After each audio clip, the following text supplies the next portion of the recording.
Halo, selamat pagi pemirsa, apa kabar Anda hari ini? Senang sekali kami dapat menjumpai Anda dalam Berita Papua.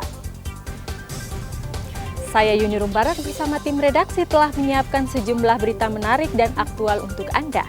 Berikut 3 berita utama kami.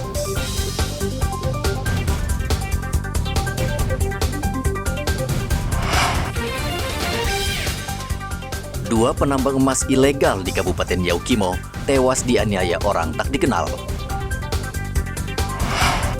Kapal pengangkut BBM rute Timika Asmat tenggelam di perairan Puriri Mimika. 2 ABK tenggelam. Diduga korupsi pembangunan dermaga, Kepala Dinas Perhubungan Mambramoraya ditetapkan sebagai tersangka.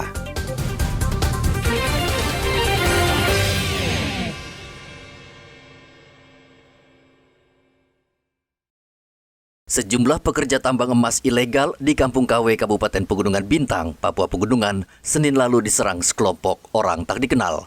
Akibat penyerangan tersebut, 2 orang tewas dan 3 lainnya menderita luka berat. Kabid Humas Polda Papua Kombes Ignatius Beni Adi Prabowo mengatakan, korban yang tewas ditemukan dalam kondisi mengenaskan akibat sabetan senjata tajam pada bagian kepala dan punggung. Sementara 3 orang lainnya berhasil kabur namun juga menderita luka di bagian kepala.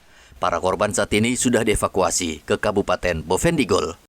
Bahwa benar telah terjadi peristiwa penyerangan oleh orang tak dikenal terhadap beberapa warga sipil di distrik Awimbon, Kampung Kawi, Kabupaten Pegunungan Bintang, Papua Pegunungan, yang mengakibatkan 2 meninggal dunia dan 3 luka berat akibat penganiayaan.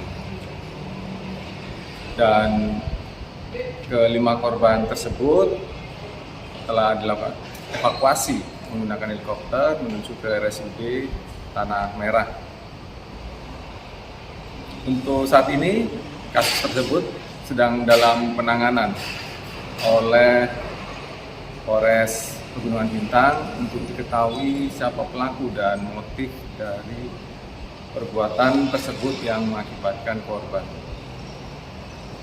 Saya himbau pada seluruh masyarakat, khususnya di wilayah Kabupaten Pegunungan Bintang, agar tidak terprovokasi oleh isu-isu yang bersifat hoax. 2 korban yang meninggal langsung diserahkan ke keluarganya untuk dimakamkan. Pasca penyerangan, seluruh pekerja tambang emas ilegal di Pegunungan Bintang diminta waspada dan mengantisipasi kemungkinan serangan serupa oleh para pelaku. Arthur melaporkan dari Pegunungan Bintang, Papua Pegunungan.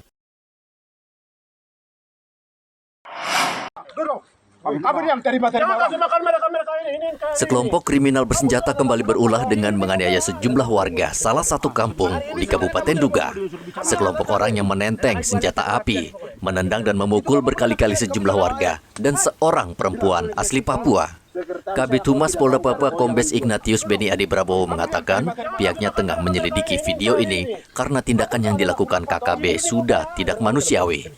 Polda Papua berharap bisa mengidentifikasi para pelaku serta menangkap dan memproses hukum mereka.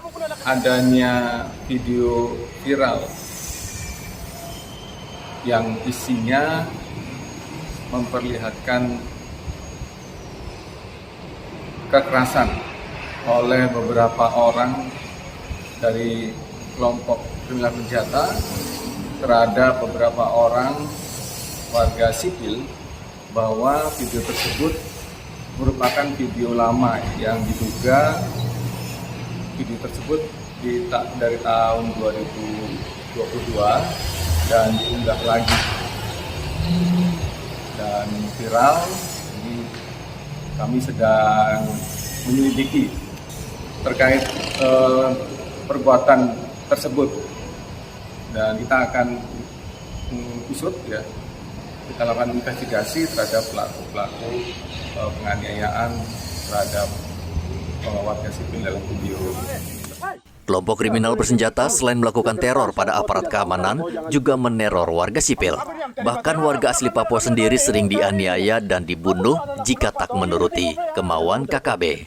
Dari Kabupaten Duga, Igobat Momolin melaporkan.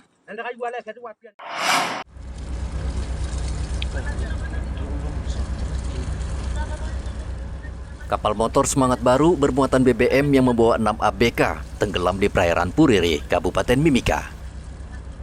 2 ABK hingga saat ini hilang, sedangkan 4 ABK lainnya bisa diselamatkan. Kapal bertolak pada Minggu pagi dari Timika dengan tujuan Kabupaten Asmat. Di tengah perjalanan kapal bocor dan akhirnya tenggelam. 4 ABK ditemukan kapal lain yang kebetulan melintas. Tim SAR yang menerima laporan langsung mengerahkan anggotanya untuk mencari 2 ABK yang hilang. Basarnas Timika kemudian melakukan aksi dengan mengerahkan RIP untuk melaksanakan operasi SAR dari dermaga SAR Timika. Setelah melaksanakan operasi SAR, hari ini Basarnas Timika, dalam hal ini tim rescue yang melaksanakan operasi SAR, mengalami kendala yaitu cuaca hujan dan tinggi gelombang, sehingga untuk pencarian hari ini kurang maksimal dan hasil pencarian hari ini masih nihil. Pencarian akan dilanjutkan besok hari dan menurut perkiraan data dan perhitungan dari SAR Plan bergerak menuju ke arah timur, dan besok akan dilaksanakan operasi SAR dimulai pada pukul 06.00 waktu Indonesia. Pada operasi pencarian hari pertama, tim SAR belum berhasil menemukan kedua ABK Semangat Baru. Dan saat ini, upaya pencarian masih terus dilakukan. Dari Mimika, Papua Tengah, Igobat Momolin melaporkan.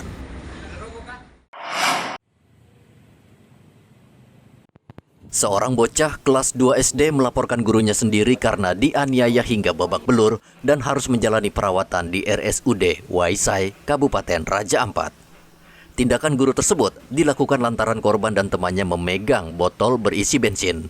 Korban dianiaya hingga menderita sejumlah luka serius di wajah dan sekujur tubuh. Flora Sapulete, ibu kandung korban, mengatakan ia akan tetap melanjutkan kasus ini hingga ke pengadilan. Ia kecewa pada sikap pelaku yang seharusnya mendidik dan mengajarkan kebaikan pada anaknya. Kasus ini Mama kemarin sudah sampai di Polres, Mama bikin LP. Jadi dari sana orang bilang mau mediasi keluarga, Mama bilang tidak. Mama lanjutkan dia saja sudah. Jadi tadi ada foto, nanti ada hasil ronsen itu dokter yang kasih tahu Mama dorang. Oh, berarti hasil ronsennya belum keluar? Belum, memang sudah ada tapi nanti dokter yang lihat. Oke, siap. Minta supaya dipercepatkan. Itu aja? Iya, selesai. Oke. Polres Raja Ampat saat ini telah meminta keterangan pelaku. Anak berusia 8 tahun berinisial BM yang dianiaya oleh oknum guru di Yandeser, Raja Ampat, di mana terdapat luka di bagian wajah dan dada. Tindakan-tindakan yang kami lakukan yaitu memeriksa saksi-saksi, kemudian meminta visum et repertum di RSUD Raja Ampat, kemudian memeriksa juga calon tersangka yang pada saat pemeriksaan juga didampingi oleh kuasa hukumnya. Kemudian tindakan-tindakan ke depan yang kami tetap akan laksanakan, saat ini kami masih menunggu visum repertum dari Rumah Sakit Umum Daerah yang hasil konfirmasi mungkin pagi ini akan diterbitkan. Setelah itu kami akan melakukan tindakan-tindakan hukum yang pasti dan jelas untuk menindak pelaku dari kasus tersebut. Saat ini korban masih dirawat di RSUD Waisai, Kabupaten Raja Ampat. Bagian mata sebelah kanan korban memar, begitu juga dengan sekujur tubuhnya. Kejadian ini telah mencoreng lembaga pendidikan di Raja Ampat. Aparat penegak hukum diminta serius menangani kasus ini dan menjatuhkan hukuman yang setimpal kepada pelaku sesuai dengan perbuatannya. Topan melaporkan dari Raja Ampat, Papua Barat Daya.